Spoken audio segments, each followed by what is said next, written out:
so many of us are bought into this belief that we have come here for security, for comfort, and for safety.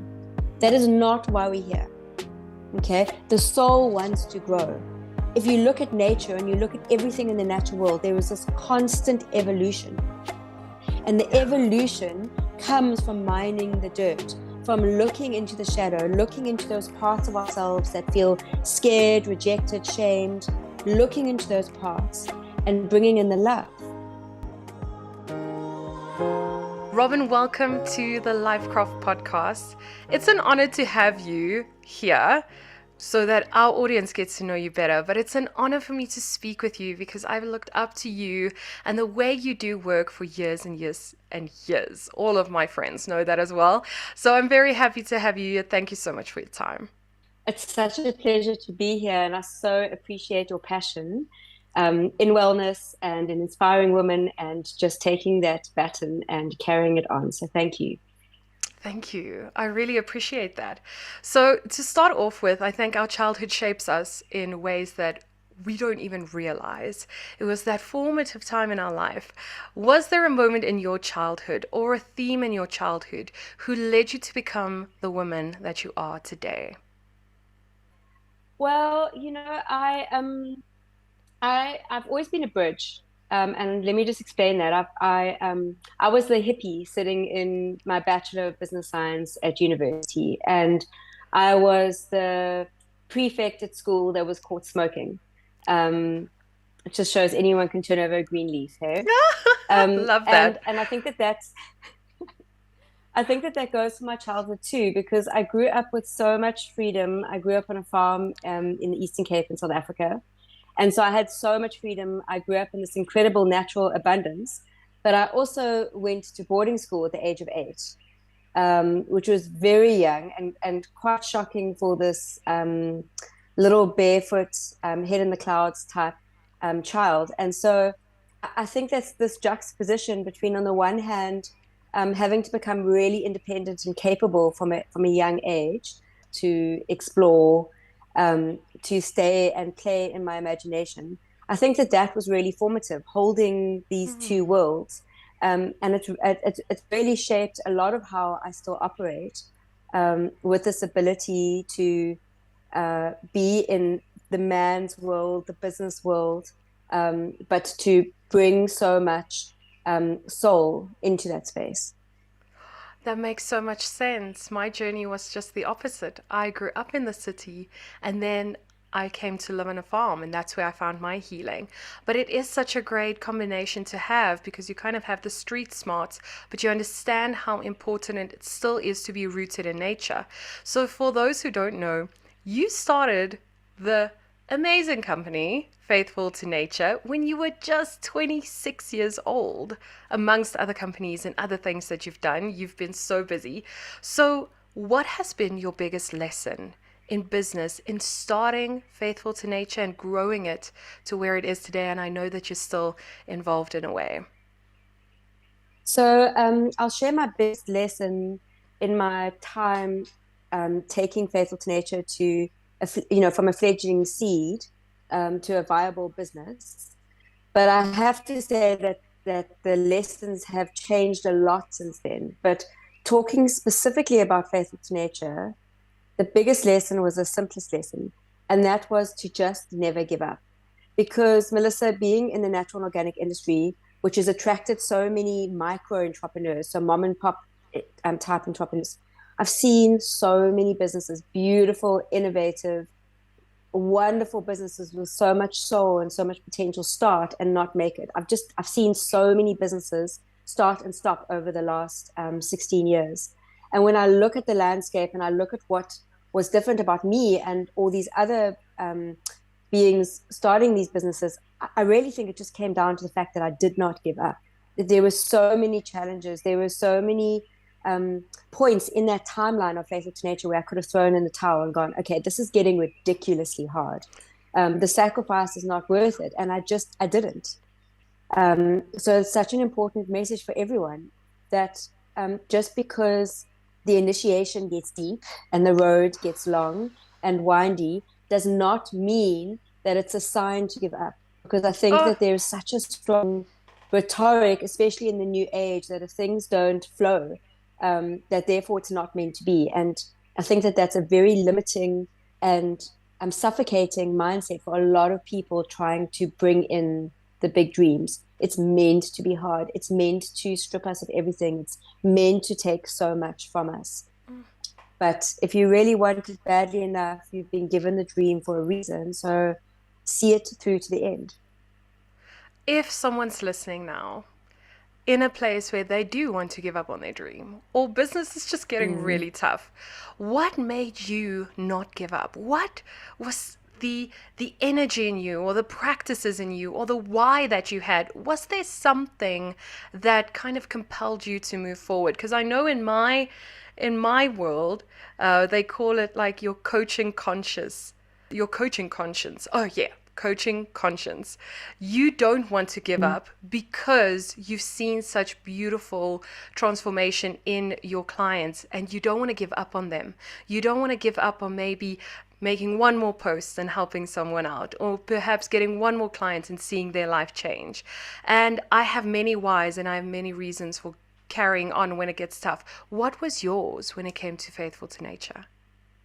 Well, at one level, it was very much around this coaching conscious that you speak about, and that was our customers and this incredible feedback and also incredible customer lifetime value. You know, this absolutely impossible loyalty that we were cultivating. So, although the numbers weren't making sense and we were really struggling with cash flow, the business growth was honestly explosive. I mean, every single month was our best month.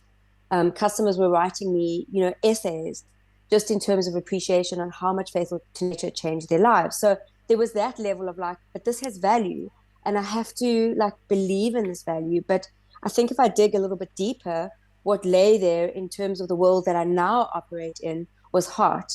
And it's so cliche to say heart and soul, but I remember that moment so clearly, sitting on our balcony in this little apartment in Gardens in central Cape Town, where it was almost like this divine inspiration of the name Faithful to Nature came to me. And I knew it was clunky and I knew it was long. And I promise you, our marketing team like want to want to change it at every possible juncture because it's such a difficult name actually to work with from a commercial sense. But I just had such a feeling that went beyond my mind. The feeling was much deeper around my responsibility to bring this thing to life. And that now falls very much into the work that I do. So it's very difficult for me to not bring language in the world that I currently operate in into that rhetoric. But when something is aligned, when it comes from a part of ourselves that is true, I believe that that reason to be goes so much deeper. And this Mm. is why the work is so important. I was recently speaking at an event to women. There was a room of about 100 women. And I said to them, your stuff, if you want to be an entrepreneur, um, creating business is soul work. You are bringing in more of yourself into the world. And I can tell you now that whatever's sitting on that boardroom table or that investor's report is going to be your stuff. So if you want to be successful in the business world, get busy with your shadow work because they're not separate. It's a one place you can't hide because all your unseen stuff is going to come up to be worked on. Yes. Um, and so, again, the deeper that you are in alignment with yourself and your truth, and if that is the place that you are really birthing your ideas, the easier it is going to be to hold on to them when the going gets tough. And if I may, I just want to explain that a little bit more because Please. Faithful to Nature wasn't an idea. In fact, Faithful to Nature was very opposing and contradictory to the vision and ideas that my friends and my family, that my mother, that my school peers, that my professors from university. I was working as a very well paid and very successful consultant in London. And the career that I had carved out for myself at the age of 25 was quite exemplary. And then one day I turned around and I said, this is not enough. I don't like that I have to be one person at work and one person at home. I'm going to reach even deeper. And And I was told things like you're flushing your career down the drain. But where I'm going with this is that the place that Faithful to Nature was birthed from was very authentically me. Okay. I Mm. wasn't birthing my mother's dream. I wasn't birthing my partner's dream. I wasn't birthing the culture's dream that I lived in and I worked in. And I think that when we do that, when we don't know ourselves well, and we start businesses and we try to bring dreams to life that are actually other people's dreams for us, finding that stamina and that going power so that we can pass through the initiations that lead to the success of whatever that dream looks like is going to be so much harder because it's not soul aligned. And so now I'm looping right Yes. back to what I was saying as to how did I get through this? Faithful to nature for me, and it's going to look different for you and for everyone listening. But for me, that was a soul aligned, let's call it contract that I had with myself. So how could I give up on it? Mm. Ah, so many yeses. It's like I want to bask in this energy because there were so many moments in that that I want to unpack. But it makes so much sense. And I would really like for you to dig into this world that you are in now because you're mentioning that a lot. But it's Yeah. part of your evolution. It's part of that entire journey. It kind of starts making sense. I know I had a big moment this year where I realized that my business and this podcast and everything was way bigger than me, and that I was a channel and that I was open to that journey now. After being in kind of manifestation mode and doing, I opened myself up to being, and it's part of our natural evolution if we, as you say, go through the initiation, go through all of that. You do energetic healing and coaching now. Would you tell us a little bit about that world and how that has opened your eyes to another way of doing business? So sure. When I was my tenure at Faithful to Nature, it was about a decade that I was running the company, and then I spent about 2 years trying to find a CEO to take over. That was a period of my life when I was in and out the company. But even when I had a complement of about 70 plus members of staff, I was still heavily involved in our newsletters and in the communication that was going out to our customers. And the Faithful to Nature newsletters, and those that know us from the start will know that there was always this message around heart and soul. There was always this like spiritual rhetoric that like found its way into the newsletter that wasn't really apt for like an environmental company. But that was part of the soul calling to influence and to guide. And when I started Faithful to Nature, I was very much the environmental activist.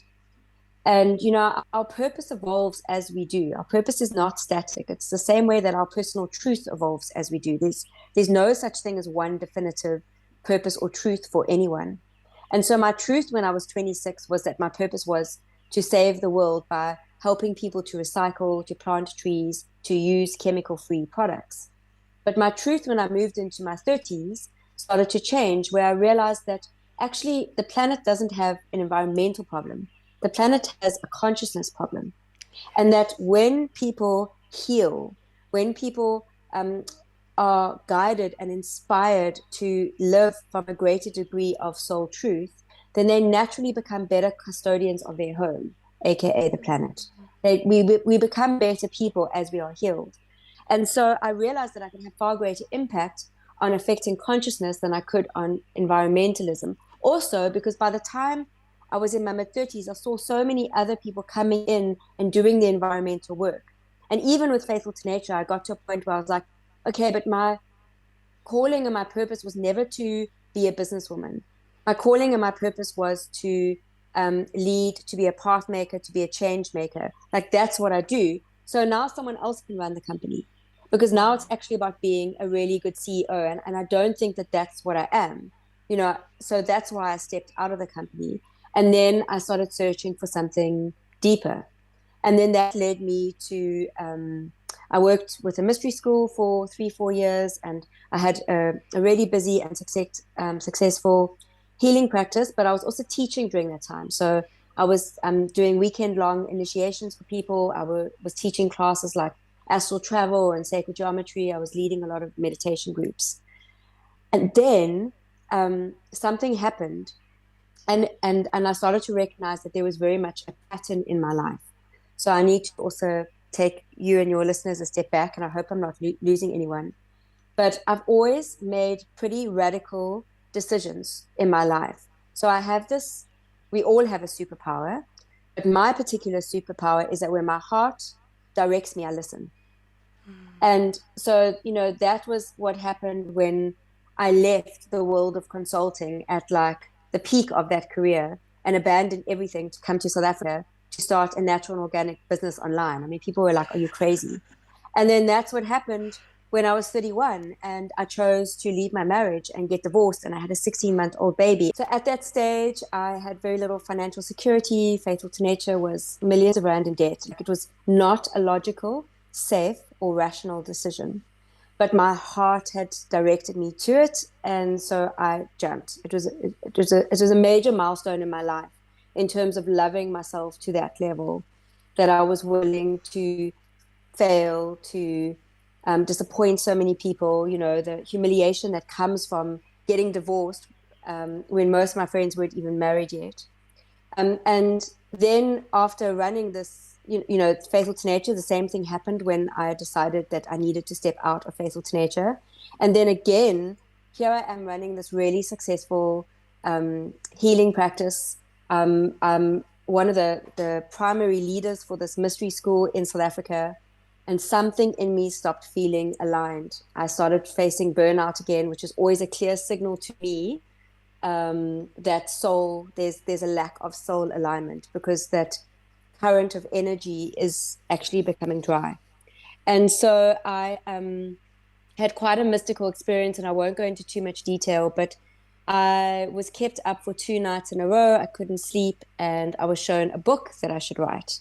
And so I did it. I closed down my healing practice, and I left the school that I'd been trained in and started writing this book. And this book is called Soul Initiations. And the subtitle is How the Rising Feminine is Supporting Our Collective Ascension. But this book is all around what I consider to be, at this stage of my truth, remember, our truth evolves as we do, around helping other people to leave the safe shores and jump into the deep end. And that the reason why there is so much transition on the planet and so much collective chaos, and we're seeing this in our own lives. How many people do you know are going through some kind of crisis? We see this happening on a planetary level because the feminine is the soul. That is what the soul is, feminine in nature. And the feminine is around listening to personal voice, to authentic truth within ourselves, to that intuition. And just sharing how to navigate the dark night of the soul that happens when we make these kind of jumps, how to navigate the fear, how to dig deep and find the courage where we are in void space. And that void space is when one door is closed and another door hasn't opened yet. So anyone launching into anything, any kind of big dream, any kind of major transition or shift in their lives, anyone having to dig really deep into their belief of just knowing inside, this book is written to help them navigate that experience. And so this is how I've gone from being the consultant to then running the business, then to having the healing practice, and to writing this book. And I'm in the process at the moment of finding a publisher. And I thought I'd closed down my healing practice, but when I've also just moved to a farm recently, and a lot of my clients have just asked me to continue working with them online. And so now I'm not really advertising it too much at the moment, but it is kind of just happening organically, where I am doing quite a mix of coaching for my clients, from a wide range of people going through some kind of transition. I have a lot of clients that are going through divorce or trying to find the courage to make big changes in their lives, to other clients that are coming to me for business advice, but always with a very authentic underpinning of that shadow work, of that soul work. So we don't just solve the business problems, we get to the root of why those problems exist in the first place, or why we are seeking the things we are, or asking the questions that we do. I there is so much to unpack there. I would love to dig into these phrases like shadow work and dark night of the soul so that we can get to burnout, which I experienced at the beginning of the year. Realized I had burnout, Mm. realized I needed to change my course. I needed to create a new reality for myself. And that, just as you said, that kind of energy current has run dry in this certain direction that I was headed. That's out of alignment for me. I was like, what is going on? It's natural to have energy. It's natural to be alive and have fun and be in flow. What is going on? And then I saw that it was just a redirection. It was just like a little shift, like, yes, but now this. And it was also subtle underpinning, like you said, of always weaving spirituality into whatever I was teaching my clients, whatever I was sharing online. And you mentioned that you loved yourself to a level where you allowed yourself to make those big changes. When it comes to things like shadow work and going through dark night of the soul, for those who don't understand it, could you share a little bit about what that is? And then how do you bring love into those moments? Because that can be quite tough. That can feel like the last thing you want to do while you're going through those inner changes. Well, I suppose that the place that we have to start is to come to some kind of agreement that that we all have a soul, or some part of ourselves that is bigger than this life. Because it would be very difficult for me to expect anyone to buy into what I'm saying without that initial agreement. Because so the best way I would describe it, and it's the way that I describe it in the book that I've written, is that when we come to earth and we take that first breath, we are pure. Okay, we pure higher self, we pure source.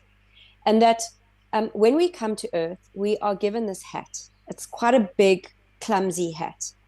And this hat is like made up of all these different patches. And the patches that form this hat are things that our parents have told us that they would like us to be. It's the feeling that we get when we get other people's approval. It's all the ways that we've learned to deflect from what we really mean to say and what we really want to do, because we started getting no's, and no never feels good. So as toddlers, we start to like deform and reshape ourselves, and we start to put more and more and more onto this hat until eventually we can barely actually see around us, because we're looking through this hat, like this hat has overtaken our eyes, our vision, and people can only see the hat. They can only see this personality. The hat is our personality. The personality that we all have is not divine. It's not authentic. Our personalities are made up of all the survival techniques that we've taken in to be liked and to be loved and to get yes. Okay. The problem is that the personality is made up of mind, and the mind has no control over energy or from source. All energy comes from our heart. And so we need to to find alignment in our lives, start noticing and observing where we are doing things from. Are we doing things from our mind and from the programs we've taken on and from the beliefs of others, or is it authentic? Now, none of this happens by reason. It's one of the great lessons that we've come to experience in coming into this reality on earth. And so it's almost like this big test. We're testing ourselves. And so our soul is there in the background, and our soul speaks to us through our heart. And that's actually where abundance and joy, like when I speak about joy, I'm not talking about happiness, which is external and can be taken away at any moment. I'm talking about a feeling of joy inside that we can have regardless. And to steal an example from a discussion that Bishop Tutu and the Dalai Lama were having. I can't remember which one of them, but they explained how a mother can be in excruciating pain during childbirth and be in joy, because joy is so Wow. internal. And I think that that describes beautifully the difference between happiness and joy. So the true key to joy and to abundance, to satisfaction in our lives, comes from following our hearts and bringing soul into our lives. So starting to take off this like clumsy hat. The thing is that the later and later we start to do that, the more and more foreign it seems and the harder it is to do it. But our soul will set up like, I call them soul abductions for us. It's when things happen to us in our lives and they're often in crisis, they're often really unpleasant. They can be illness, they can be death, they can be betrayal, retrenchment, heartbreak. We have these moments where in our pain, we actually start to trust, we start to touch our truth. We start to touch something that is authentic in us. And the shamans, from a lot of shamanic cultures, shamans have always said that those that are in grief are the most awake, that there is something around this authenticity of pain that takes us to our truth. Now, as a side note, I'm trying to put a lot into this, so I hope I'm not losing anyone here. As a side note, I think that anyone that's listening can testify or can feel into this feeling of a soul ache that I see most of us on the planet walking around with. It like doesn't matter how much we have and how much success we've had and how much love we have in our life. There is this ache inside of us for more. And I see very few people on the planet that don't have the soul ache. And that's because this hat that we all carry around, these masks that we carry around, are not actually bringing us true abundance or joy. So our soul also can direct us not just through soul abductions, but through dreams and through desires. So we have this calling. Maybe I'll use myself. I'm sitting in the city in this beautiful home. My family are so happy in the city, and there's this constant calling out onto a farm. Like, why did I have that? Do I love myself? Love myself, like my truth, like the bigger Robyn. So when we have these dreams and we have these desires, it's how our true self is trying to come through the noise of all the external and all the masks and all the programs and all the things that other people desire for us, to speak to us about our truth. And this is where the love comes in. When we're given these moments, they are such portals of opportunity. Are we going to choose ourselves and our authentic destiny and our authentic potential for what we might become and what we might do and all the joy that we might experience over and above all the external, which is but will these people approve of this? And who might I disappoint in making this decision? And, what might people think of me? And what happens if I fail? What happens if I fail and I'm ridiculed for taking such a leap of faith towards myself? And that bridge that allows us to take that place from wondering about these things to actually doing it is a bridge of self-love. That is self-love that enables us to do that. Like, do we love ourselves? Like, do we really love ourselves to bring forth as much potential and as much truth as we can in this life? So, I'll go back to my divorce because I think it's a scenario that's so terrifying and so people can relate to this. My ex-husband who I left is the most divine human being. And by doing this, I was going to create so much pain for both of us. And I was going to alter my son's trajectory. And what about his parents? And what about all of our friends that were invested in our relationship? So I was disappointing so many people. So I had a choice. I could sacrifice myself to keep everyone else supposedly happy, okay? Or I could honor and love myself enough, above all, to follow and to trust that. And what I can tell you from years of experience of coaching and obviously having embodied this myself in my life, there's actually no such thing as keeping other people happy by protecting them from the pain of a decision that is for your highest. Because one way or another, that decision will eventually get made. It will eventually be something, be it a soul abduction. But when we are not in alignment or not in truth, the the distortion that we're trying to maintain to prevent other people from going through their soul initiations is not sustainable. So it eventually catches up with us. It's like a distorted reality. And this is the crux of what I help so many of my clients with, is to actually help them deal with reality. Because we deny, Ooh. and we've become so good with that, like since we were about 2 and we started getting these no's, we start to try and alter reality. We start to try and distort what is real. And that's when we lose touch with ourselves. And that call back to that comes from loving oneself. Mm. And now the thing is, you asked me to talk about the dark night of the soul and shadow work.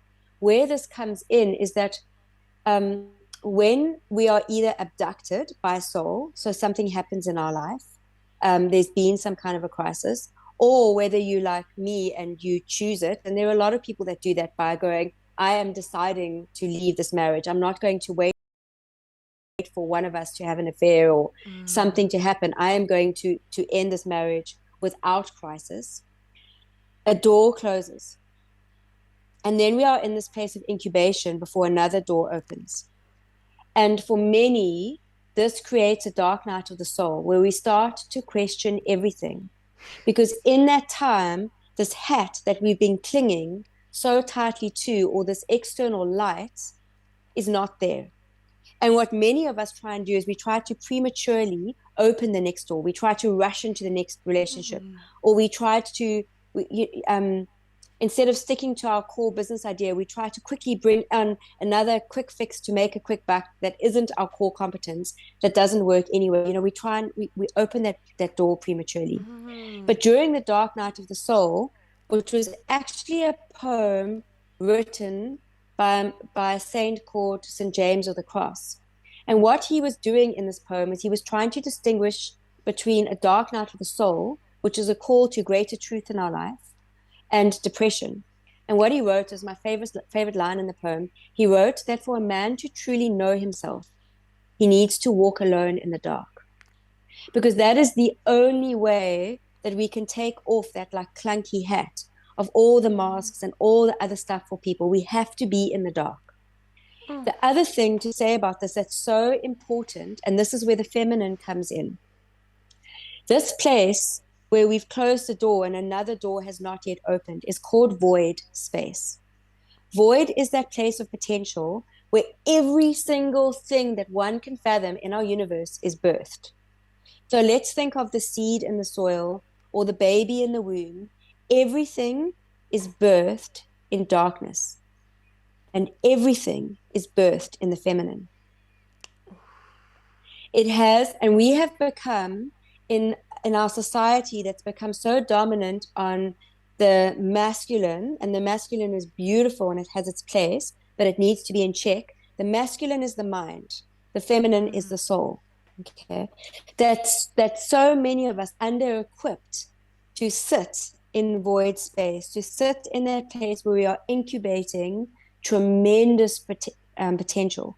So what we do is we prematurely open that space, or we numb, we bring in the Netflix, we bring in the alcohol, we bring in the drugs, we bring in the gossip, we do everything to not sit in the dark and to face ourselves, which is Ah, the shadow work. Okay.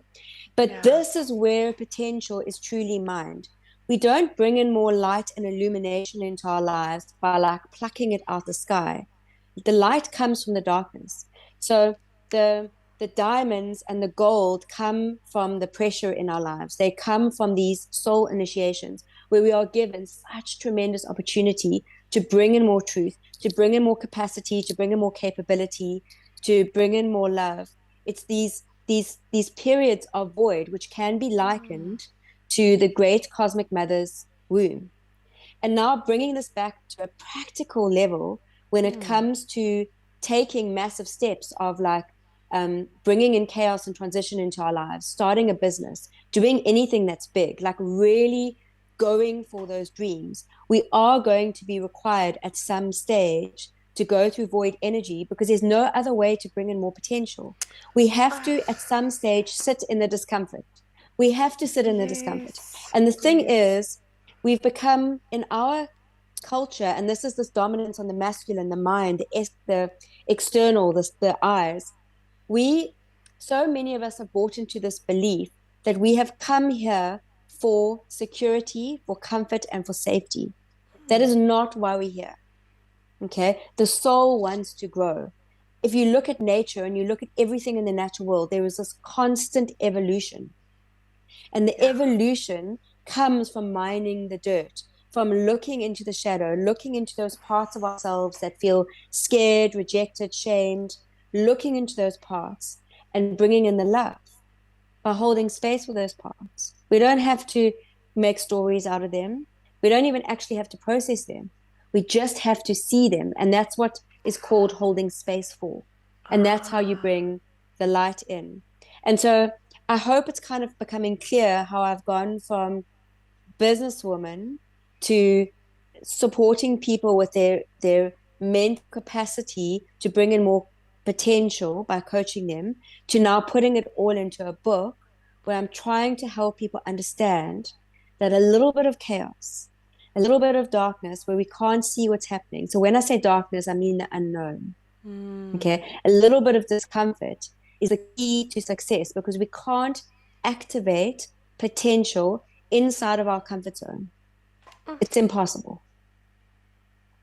So many aha moments in just this part that you shared, because I think most of us are so afraid of just sitting in that void, sitting in the darkness, sitting in that aloneness, the uncertainty, the place of absolute potential. We want to just see it manifest. We're not okay with just sitting in that. And what I learned through the years was that's the feminine. Chaos is the feminine, and darkness is the feminine. And it's not what we associate with being feminine according to this masculine world that we live in. So could you share a little bit about what is the feminine energy? Because it's not being a woman. It's not the whatever we want to call this little meat suit that we're in. It's not that at all. It is got to do with the energy. What is the feminine energy, and how can we start using that in our business and in our lives to be okay in those moments of voidness, if I could put it that way? Beautiful. I love this question.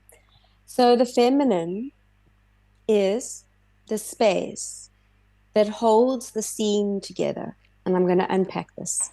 Okay. So to understand the feminine, which is so vast, let's quickly just define the masculine, because the feminine is everything around that. So the masculine is the doing. The masculine is the execution. But for something to be done, there needs to at first be an inspiration. There needs to be a dream or an idea, a feeling, an intuition. There needs to be some energy that comes, and you can almost think of it like, because this is how it works with the infinity symbol, there needs to be something that comes out that inspires, precipitates, orders, execution, controls, stimulates, execution. And all of that gets to that place that can allow even the concept of execution to be is the feminine. So now to try and ground this, the feminine is that voice inside. The feminine is the shiver on your neck when someone's talking to you. It's that sudden ringing in your ears. It's the walking into a room and feeling so much before you've opened your mouth. The feminine is just all the stuff that you know inside. The feminine is what you feel. It's everything that you feel. Everything that you feel. I mean, that in itself, that is the feminine. Sure. And so if we are not in touch with the feminine, we find ourselves in a space of doing, and burning out. Okay. Because there is not enough stillness. There is not enough alignment with the unseen, the unspoken, and the unmanifest. There's just too much manifest. And then we get to a point in our planet where even though there is such incredible abundance, there is abundance beyond our wildest imaginations. Okay? Most of the planet is living in lack. And that's Yes. because that whole force that directs the doing has been miniaturized, and the doing has become so big.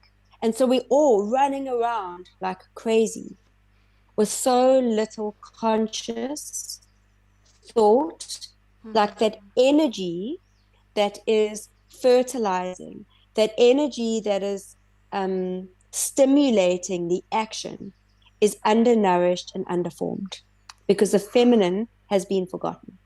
So now to ground this even further, another layer deeper, how do I find the feminine in my life? And then I'm going to get to the business.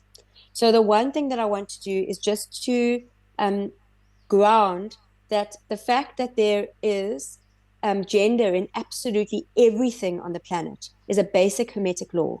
There is not a single anything that exists, whether it's a person, whether it's a woman and a man, whether it's an animal, whether it's a plant, whether it's a planet, everything has gender. Everything within it has masculine and feminine. So you and I, Melissa, are both the masculine and the feminine. Okay. And our our fathers are the masculine and the feminine. So every single one of us, to reach that sweet spot in life where we are working smart and not just hard, where we are cultivating abundance and not just wealth, and where we are enjoying satisfaction and joy rather than just temporary moments of happiness, would be well advised to be in balance between the masculine and the feminine. That's the sweet spot. That's the key. Okay. It's like a basic hermetic law.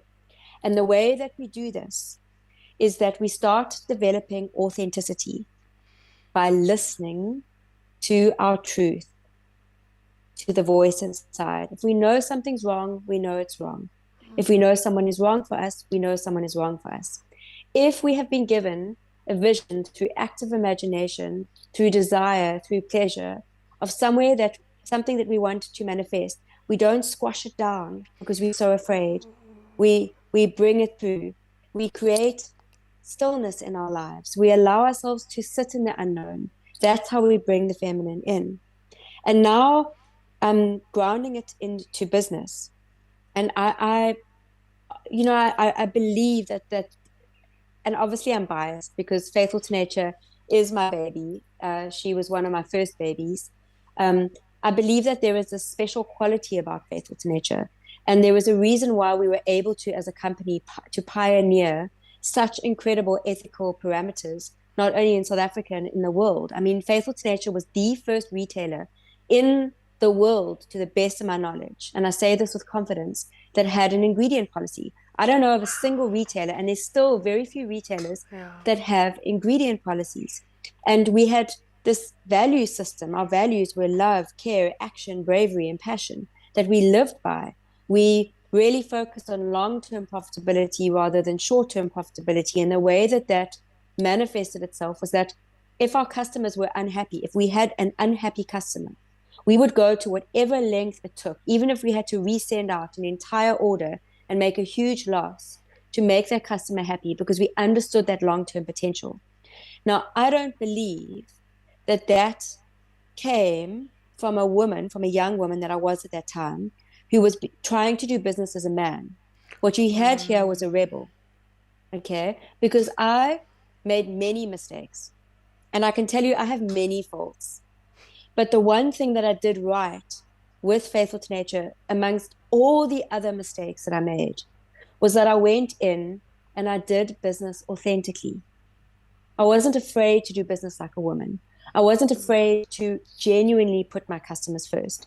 Like when I sat down with these really experienced businessmen and board meetings when I was looking at taking on investors to our company, I told them straight. I was like, we are never going to be a company where we sit around the boardroom talking about how we can make it look like we care about our customers. We're going to be that company that does care about their customers. And that's not happening in the business world. And that's what I'm trying to create here. And so that was all about like not being afraid to use those qualities of the feminine. There was also more. Any single person, any entrepreneur out there that has taken a risk is channeling their feminine. Because the moment we step into a zone of discomfort, the moment we step out of our comfort zone, the moment we step into a place where we are putting hard work into something where success is not assured, so therefore there's a blindness, there's a calling to trust inside, we are channeling the feminine, men and women. And I really like to drive this home to my own clients and my own audience, because I particularly see so many women who have developed the story that money is bad and that business is bad and that providing for oneself means that you are less feminine.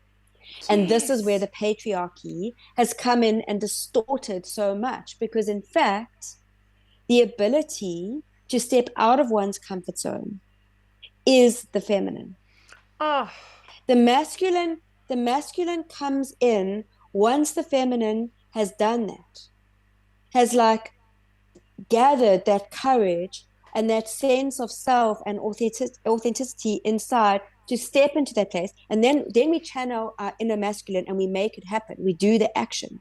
But everything that is required before that point is actually us channeling the feminine.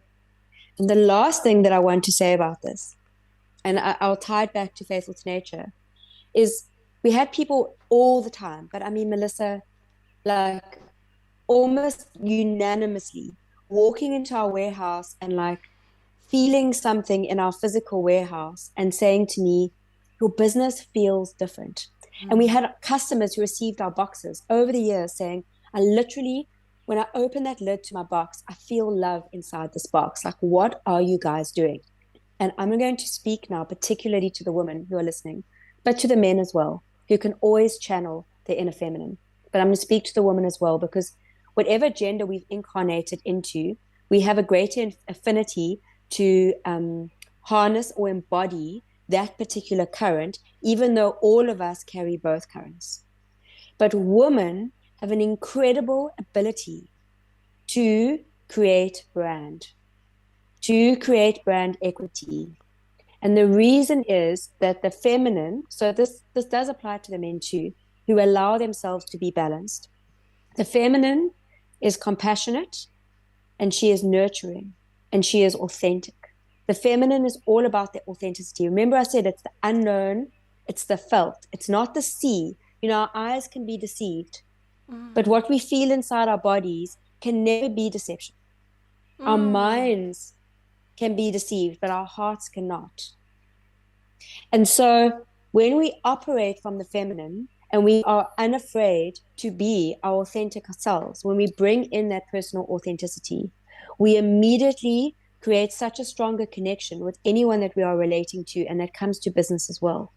So when we are operating in the feminine and as women, we have this incredible advantage, this incredible gift, this blessing to be able to create brands that stretch across the veil and actually affect people. And so oh, it's such goosebumps. a beautiful thing to go into business and do business like a woman. Yes. I've seen the difference. I've done both. I've tried to be a man in business and I've tried to do it in a way too masculine way, instead of having the masculine being balanced within me, serving me when I need it, but actually operating mostly from the feminine. And then I dropped into that this year and the difference has been amazing. And I'm still in a learning process. But if someone's listening, because I'm thinking back to, God, I wish I heard this podcast episode with you 3, 5 years ago, because my path would have looked so much different. And I'm thinking of someone that might be sitting there thinking, Robyn, Melissa, it sounds great, but you don't understand my life. If I don't fill in the blank, work really hard, if I don't lead this business in this certain way, if I don't scream at my kids when they're doing something wrong, or plan things ahead, or take that massive action that is draining me, that is causing the burnout that I don't enjoy. But this is life, this is reality. If I don't do that, my whole life will fall apart. I might lose things. My kids won't ever do anything that I say. My business will never make the money that I want it to make. What do you have to say to someone that might feel, yes, that sounds idyllic, but I don't even know where to start because it feels like everything will have to break down for me to actually be able to be in my feminine. Okay, so I'm going to answer this in two parts. The first thing is I'm going to be really honest and I'm going to tell this person the truth and I'm going to speak to them like I would one of my clients. And then I'm going to bring in the practical. Okay. But the truth is that if you really want change, things have to break. That's what's happening on the planet right now. Yes. Okay. We Yes, have to allow yes. things to break. And Melissa, this is the point. It's our fear. It's our fear of things breaking. It's our fear of the unknown. It's our fear of chaos that keeps us so bored and unsatisfied sitting on the safe shores of our lives and never diving into that true potential that we have. So that is the first thing that I would say because so often what I do with so many of my clients is as I told you, I help them to see reality. So for instance, I'll have someone who comes to me and says, "This is what I really want to do, but this is where I am, and I have no choice. I don't have Yes. options." And I will always say to that client, "That is not true. You actually have a lot of options. We are not, you and I, like me and my client, we are not going to work on the practicalities of the next step. In other ways, I'm not going to work with the masculine with you yet. The first place that we're going to go to is your mind. Okay. We're going to go to the shadow work and we're going to go and we're going to start looking at where you're holding fear because your fear is limiting you and making you think that you don't have options. And I've seen and I've experienced tremendous success there. A lot of my clients, I have 2, 3 sessions and we're done. Because once I've helped them break down that fear, they fly. They actually don't need me anymore. And then they'll come back in and then, 2, 3 months, 6 months later, whatever. But that issue has been resolved. But what I would then also, because I understand that that's a big answer. So I'm going to break the answer down a little bit too, is to say that we have to start with small steps. And this is where the self-love comes in. And so I would task or to challenge this person that is feeling this way to, in week one, find one authentic thing to change each week Sure. in terms of a conversation that they're not having, something that they are afraid of saying, just one thing. Okay. And then the next week, it will be to create some kind of a structure for greater silence in their life or to Oh. start working on a container where they feel safer to start expressing truth. But we would do this slowly. And so, to that mother that's yelling at her children, I feel you, mom, because we've all been there. So, none of us are perfect. And we haven't come here to be perfect either. But the yelling is a consequence of an imbalance of not honoring something with inside. So, can you every day do something for yourself? Sure. Or to the woman that's sitting in business that knows that there is a better way to do business, whether they are employing others or whether they are employed themselves, to start making little steps, just one thing each day. And also, this is where the shadow work comes in. We really have to start looking at our fears. We have to start Yes. looking at stories that we've brought on that limit ourselves if we really want that change. Yeah. And then And to really loop it want the back to the big lasting one, change. Yes, yes, yes. no, just to say, and we have to sometimes be okay that the tower might fall, that That is such that a there big might have to one. be, it That really is such a is. big one. I feel that one in my soul because we are all afraid of that tower falling. And I can see that card in front of me, and I've seen it in my life where things just break down in a way that scares you and that makes you feel vulnerable and that makes you feel unsure and that makes you feel, as you said in the beginning, like you're in that void where you're not where you were, but you're not where you want to be. And it can be such a scary place. And that keeps us from going there. But I love how practically you helped us to just break it down into simple steps and have those small things that you do every day to love yourself more, to tune in more. People are so afraid of doing that. So I want to challenge people. When you tune in more, really connect with your body. Look at where you're numbing yourself. Look at where you're doing things so that you don't just feel what you're feeling, because that'll get you more in tune with that intuition. But I want to, we have to, unfortunately, end this conversation. I am in awe of everything that you've said. So I wouldn't even want to stop with this conversation. But if someone's listening to you now that feels really aligned, I'm going to share your book link as soon as it comes out in the description below. If it's not there yet, I'm just going to share your link so that people can find it. But if there's someone listening now thinking, okay, this has been a sign. I hear all the things. I'm ready to go deeper. I'm ready to tap into that feminine. I'm ready to do life and business differently. What would you say would be one thing that they can do in their everyday life to keep that feminine energy flowing, or keep in touch with that current, so that life, which is kind of masculine at the moment, we all feel it, we all see it, doesn't overwhelm them when they get out into the real world? Because I know so many of us listen to the podcast, have the coaching session, feel really great, feel inspired, but we don't have something that we can do to really have it be a lasting process for us. So I feel that my answer may be cliched, but if it sounds cliched to anyone listening, it's because it's the truth. That there are two incredible places that are free, that we all have access to, that we will always find more of ourselves. And the first is in silence, just to spend a little bit more time in silence, just sitting. We don't have to meditate. I speak to a lot of my clients around just sitting and listening, whether it be on your apartment floor and just listen to the sounds around you, ideally nature, but to just listen, because when we listen, we open, and it's such an easier form of meditation to work with, and to just quieten the mind by just sitting and 5 minutes, 10 minutes, 15 minutes, 20 minutes, however long you can, to just sit.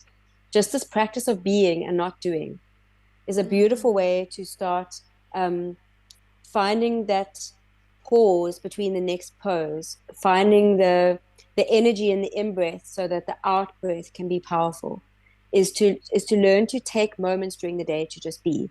And I say this as a mother of two really busy boys, lots of balls in the air, juggling a lot of different things. There are always moments, a minute here, 5 minutes here, where we can just, instead of scrolling or trying to do the next thing, just be.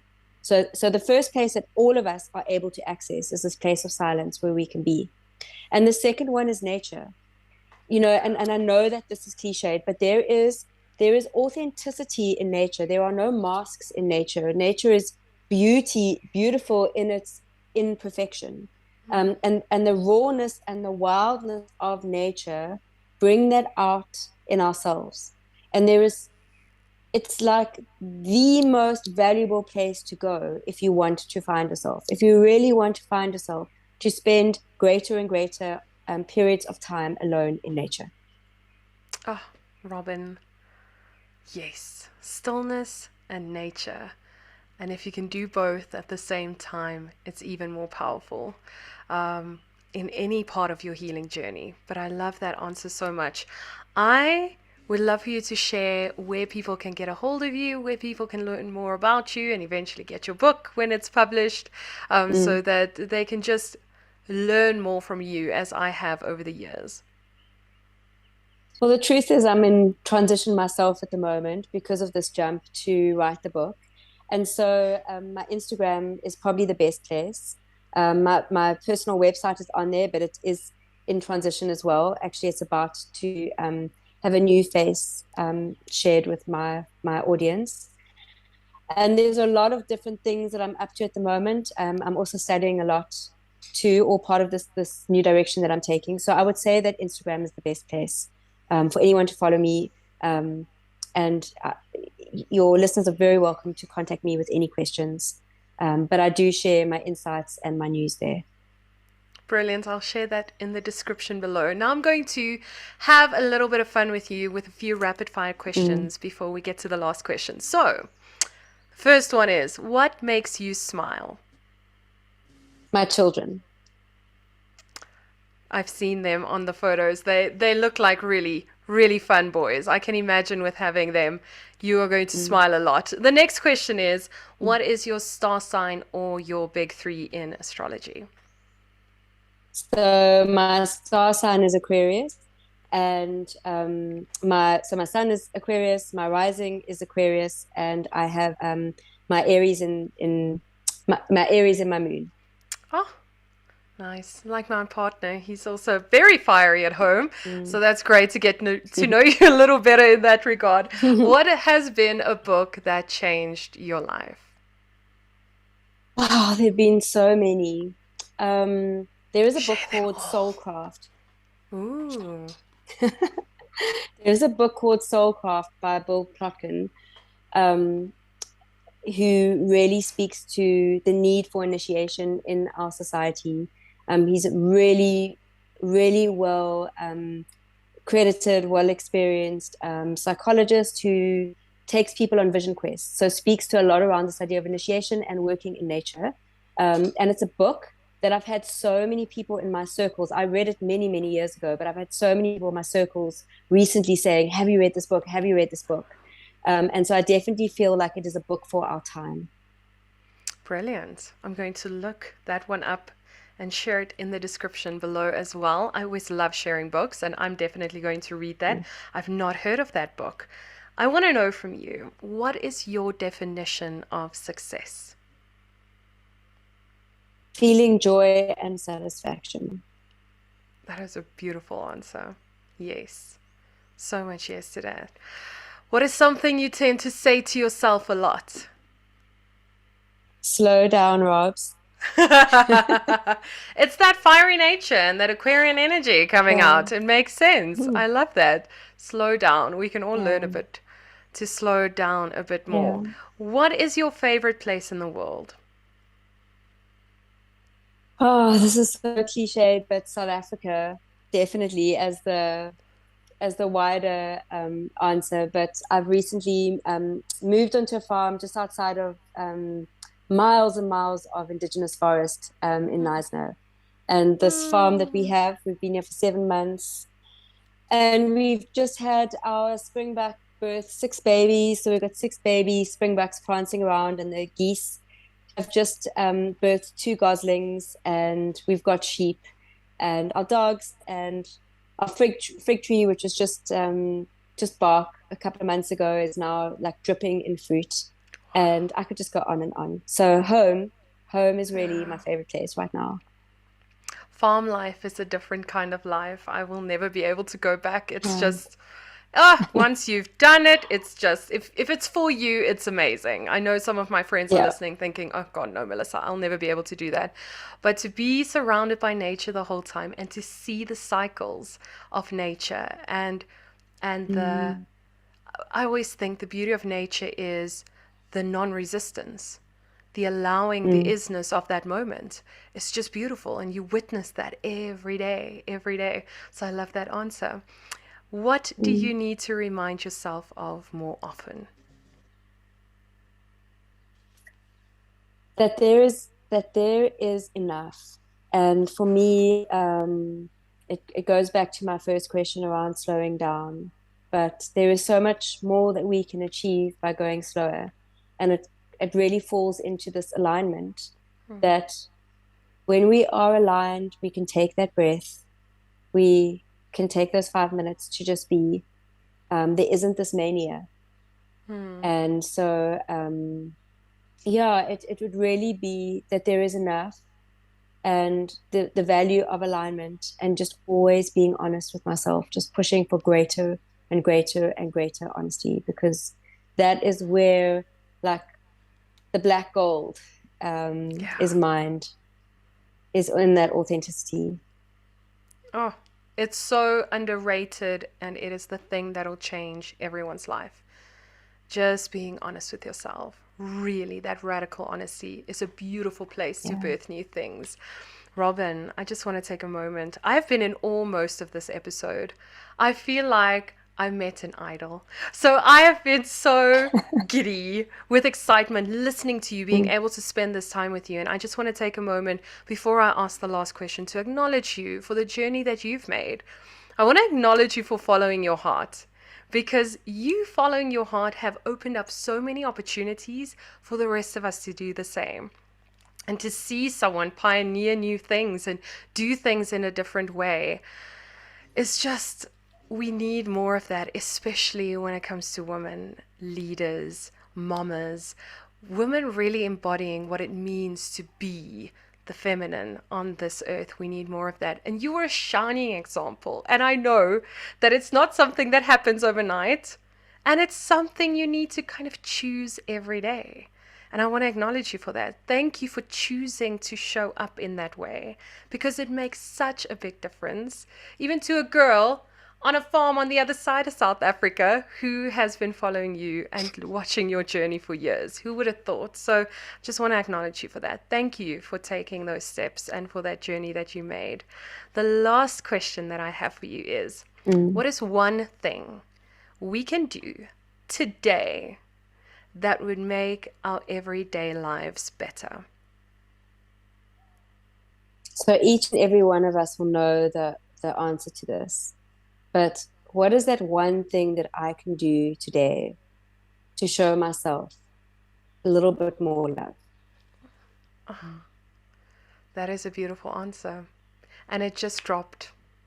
So, everyone, I just want to invite you, whatever dropped in you right now, whatever just hit your heart, not your mind, your heart right now, as Robyn was saying that, take the time and do that for yourself today. Put action towards all of the inspiration and all of the beautiful things you heard today. And if action isn't what you need right now, sit with it. Meditate on everything. If there was something that was sparked in you, like there were so many things that were sparked in me with what Robyn said, take some time. Let it become a part of you. See your shadows. See where you might be holding on to fear, and see where you can start doing business like a woman too. Robyn, thank you so much for your time, and thank you for being here. It's been such a pleasure chatting to you, and I'm in awe of what you're doing here. And I appreciate all your kind words, Melissa. Thank you.